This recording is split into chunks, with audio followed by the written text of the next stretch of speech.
পৃথিবীর কোনো মানুষ যদি আপনাকে ঠগায় কখনো আঘাত নেবেন না, কারণ মানুষ বড় নেমু খারাপ, মানুষ বড় গাদ্দার।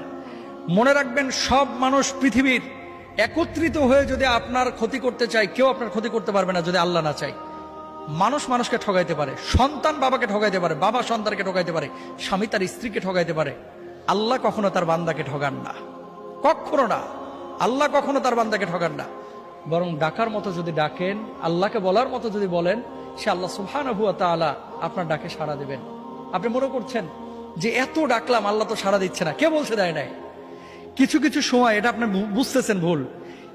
একটা সময় ধরেন, আপনি যখন আপনার বয়স 7 বছর 8 বছর ছিল, 5টা টাকা পাইলে মনে করতেন লাইফের এটাই সবচেয়ে সুখের মুহূর্ত, কারণ 5 টাকা দিয়ে এখন একটা আইসক্রিম কিনে খাবো।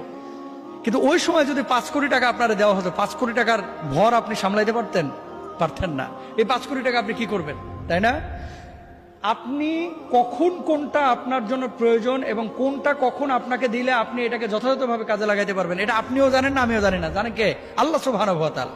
সুতরাং আল্লাহকে ডাকেন, আল্লাহর সাথে বোঝাপড়া করেন, শুধু রিজকের পেছনে না ছুটে রিজকের মালিকের পেছনে ছুটেন। পৃথিবীতে কে কষ্ট দিল, কে আপনার তিরস্কার করলো, কে আপনাকে হিংসা করলো,